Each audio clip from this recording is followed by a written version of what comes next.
Hello everyone, welcome back to my YouTube channel right to education. आज के इस session में हम लोग कक्षा 8 संस्कृतामोदनी का तृतीय पाठ संस्कृत भाषायाः महत्वम के अभ्यास प्रश्न करेंगे। पहला प्रश्न देखते हैं। एक पदेन उत्तरम, एक पद में उत्तर लिखो। जो आपको संस्कृत में प्रश्न दिए हुए हैं उसका केवल जो उत्तर है ना, एक पद में ही आपको देना है। पहला प्रश्न है, का प्राचीनतमा भाषा। का मतलब होता है कौन। यदि क आता उसका मतलब भी कौन होता है, लेकिन वो पुल्लिंग के लिए यूज़ होता है और का स्त्रीलिंग के लिए यूज़ होता है। तो इसका अर्थ होगा कौन प्राचीनतम भाषा है, मतलब प्राचीन भाषा कौन सी है। तो इसका उत्तर होगा संस्कृत भाषा। तो यहाँ पर लिखेंगे संस्कृत भाषा। सेकंड प्रश्न है, चाणक्येन रचितम शास्त्रम किम। किम का मतलब होता है कौन सा। चाणक्य के द्वारा कौन सा शास्त्र रचित है, यानी कि रचना की गई है। उत्तर है इसका अर्थशास्त्रम। ग है इसमें, कालिदास है कस्य देशस्य कवि। कालिदास किस देश के कवि थे, तो ये भारतवर्ष के थे। तो यहाँ पर लिखेंगे भारतस्य देशस्य, ठीक है, भारत देश के। घ है इसमें, अस्माभि किम पठनीयम। अस्माभि का यदि हम संधि विच्छेद करें तो ये अस्मा प्लस अभि होगा, यानी कि हमें भी क्या पढ़नी चाहिए।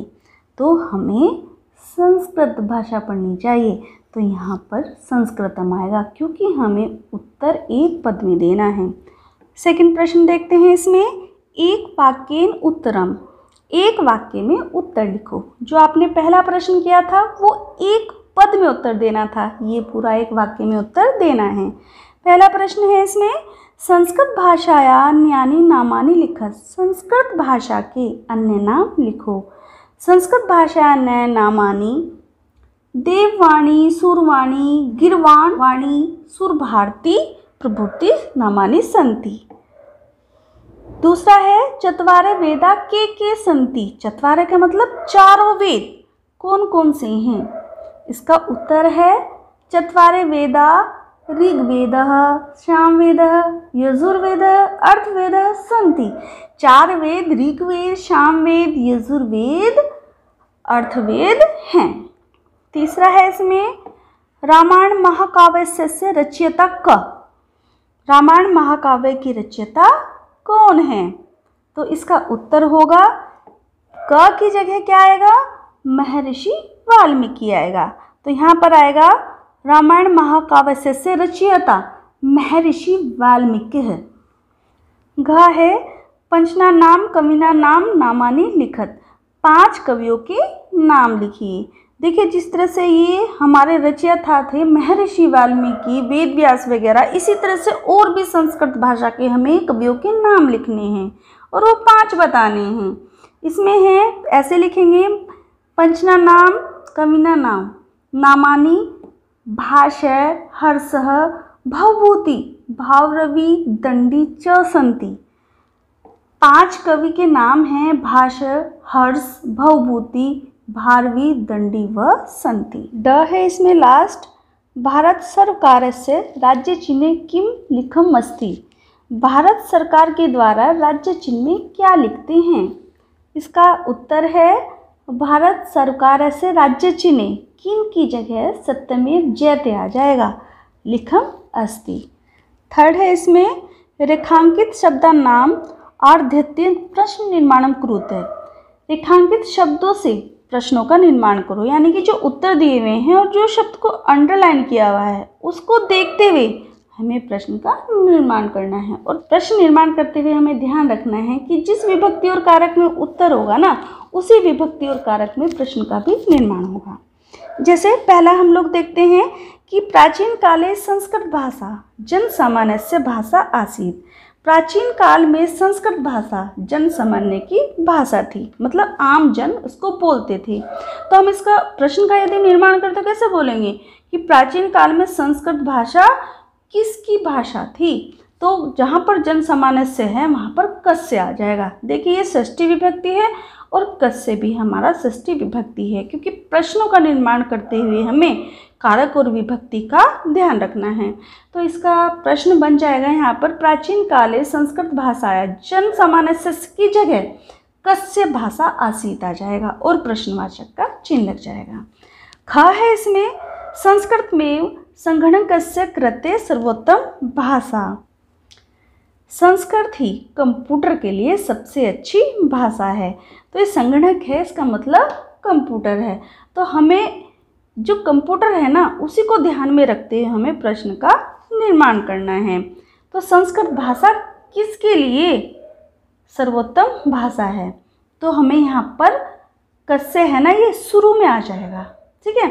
तो यहाँ पर आ जाएगा कस्य कृते, किसके लिए? संस्कृत में सर्वोत्तम भाषा, किसके लिए? संस्कृत भाषा सर्वोत्तम है। थर्ड है इसमें, भास्कराचार्य सिद्धांत शिरोमणि अरचित। देखिए, भास्कराचार्य ने सिद्धांत शिरोमणि की रचना की। इसमें जो अंडरलाइन हो रहा है ना, भास्कराचार्य हो रहा है, तो हमको उसको ध्यान में रखते हुए ही प्रश्न का निर्माण करना है। तो यहाँ पर आ जाएगा आपका सिद्धांत शिरोमणि का अरचित, सिद्धांत शिरोमणि की रचना किसने की? लास्ट है इसमें, ऐसा धारणा समीचीना नास्ति, यह धारणा उचित नहीं है। तो ये ऐसा है ना, ये यहाँ पर स्त्रीलिंग के लिए प्रयोग किया गया है। और जो हम प्रश्न बनाएंगे ना वो भी कौन के लिए, हम लोग का यूज़ करेंगे, कह का यूज़ नहीं करेंगे, क्योंकि का स्त्रीलिंग के लिए यूज़ होता है। तो यहाँ पर आ जाएगा बस ऐसा की जगह का आ जाएगा। का धारणा समीचीना नास्ति, कौन सी धारणा उचित नहीं है। फोर्थ प्रश्न है इसमें, संधि विच्छेदम वाक्कुर्वत।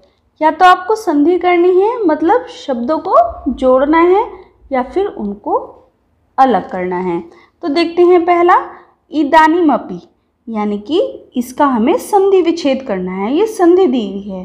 तो इसका हो जाएगा इदानीम प्लस अपि, क्योंकि जब म होता है ना, इसके बीच में जो गैप होगा ये हमेशा आधा होता है, ठीक है। और जब हम इसको जोड़ते हैं ना, एक अक्षर जो बना होता है, यदि म है तो ये म नहीं होता है, ये आधा म होता है और प्लस अ होता है। तो यही हमने यहाँ पर अलग किया है, इदानीम प्लस अपि। दूसरा है इसमें, संस्कृत में जो में पे ये मात्रा है ना, ये एक ही मात्रा है, तो यहीं से ये अलग होगा।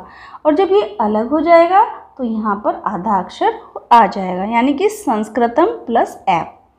अब यहाँ पर संधि विच्छेद दिया हुआ है, आपको उसकी संधि करनी है। सर्व प्लस उत्तमा, तो ये हो जाएगा, जब ये ऊ है ना, ये ऊ का लग करके यहाँ पर एक मात्रा आ जाएगी, यानी कि सर्वोत्तमा आ जाएगा, ठीक है। नेक्स्ट है इसमें फिर से संधि विच्छेद दिया है, आपको उसकी संधि करनी है। प्रसिद्धम प्लस अस्ति, देखिए जो आधा म, ठीक है, और अ मिल करके क्या बनता है, पूरा म बन जाता है। तो इसी तरह से यहाँ पर आ जाएगा प्रसिद्धम अस्ति। लास्ट है इसमें, संधि दी हुई है, उसका आपको विच्छेद करना है। अवश्यमेव, देखिए ये बिल्कुल संस्कृत में जैसा है, इसमें एक ही मात्रा है ये, तो आधा म करके अलग हो जाएगा। देखिए जो ये में है ना, यदि हम इसको अलग से करके लिखेंगे ना तो ये आधा म होता है और ए होता है। जब इसको जोड़ते हैं तो ये इस तरीके से बन जाता है। तो हम इसकी संधि विच्छेद करेंगे, तो यहाँ पर आ जाएगा अवश्य प्लस ऐप।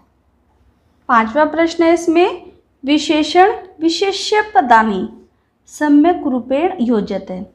विशेषण और विशेष्य को मिलाओ, यानी कि इसमें विशेषण दिए हुए हैं और विशेष्य से उसको मिलाना है।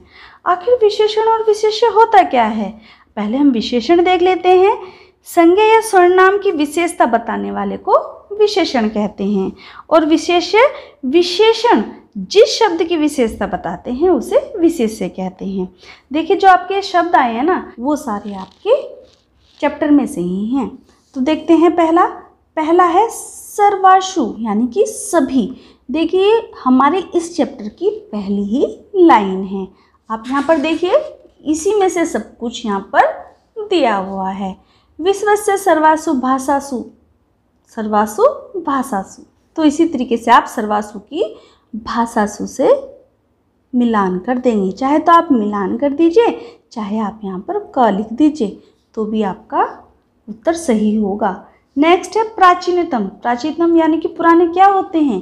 हमारे साहित्य हैं, तो यहाँ पर आ जाएगा साहित्यम।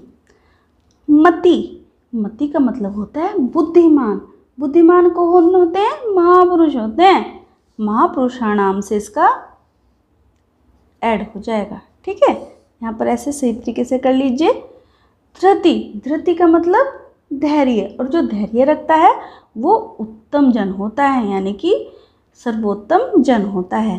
तो यहाँ पर आ जाएगा उत्तम जना नाम। धर्मिका ग्रंथा, यानी कि धार्मिक ग्रंथ। इस तरीके से आप लोग उसके विशेषण और विशेष्य को मिला सकते हैं, यानी कि जो संज्ञा या सर्वनाम की विशेषता ये बता रहे हैं और जो विशेषण के विशेषता बता रहे हैं, तो हम लोग उसको आपस में मिला देंगे। देखिए लास्ट प्रश्न है इसमें, इक्रांत स्त्रीलिंग शब्द रूपे रिक्त स्थाने पूर्वती।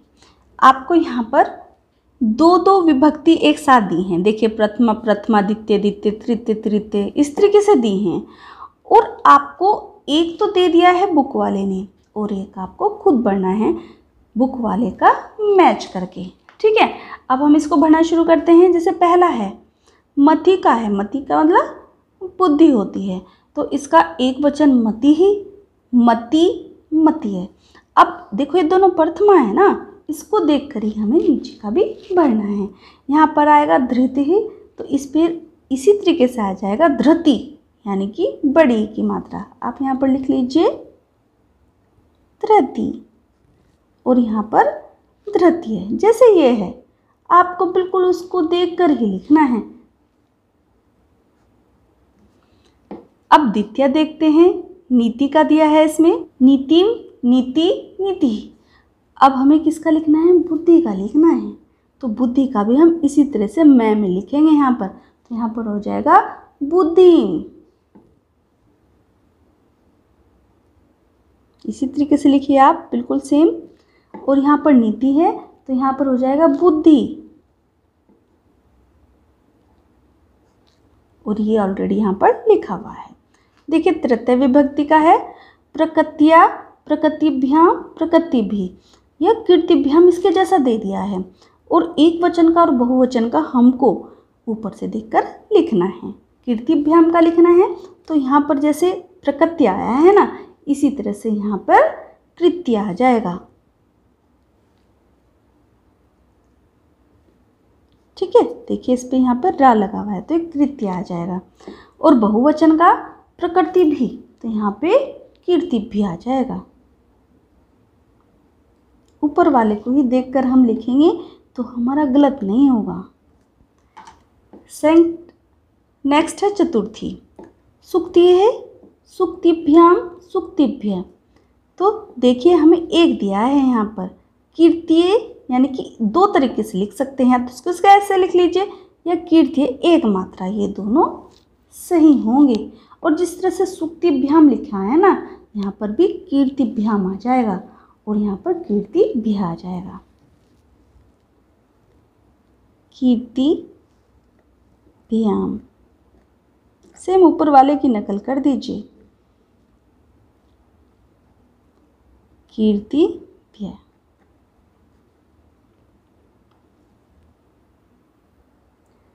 पंचमी विभक्ति में देखते हैं, यहाँ पर है प्रद्युत्य या प्रद्युत्य है, पद्धतिभ्याम, पद्धतिभ्य। इसी तरह से हमें शांतिहा का यानी शांति, ऐसे हमको लिखना है। तो इसका आ जाएगा, जैसे पद्धतिभ्याम है ना, यहाँ पे शांतिभ्याम आ जाएगा, शांतिभ्याम, और यहाँ पर शांतिभ्य आ जाएगा।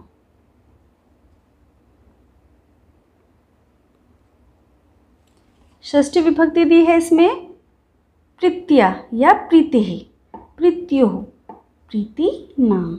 देखिए एक दे दिया है गत्यों का इसमें, षष्ठी विभक्ति का द्विवचन। एक वचन और बहुवचन हमें खुद लिखना है। तो जैसे प्रीत्या दिया हुआ है ना, इसका भी गत्या हो जाएगा। और बहुवचन में हो जाएगा इसका गति नाम। कुछ नहीं करना है आपको, सिर्फ इसमें जो बुक वाले ने दे रखा है उसको देखकर ही दूसरा भरना है। तो इसी के साथ ही स्टूडेंट्स तृतीय पाठ संस्कृत भाषाया महत्व के अभ्यास प्रश्न यहीं पर खत्म होते हैं। Thanks for watching my video.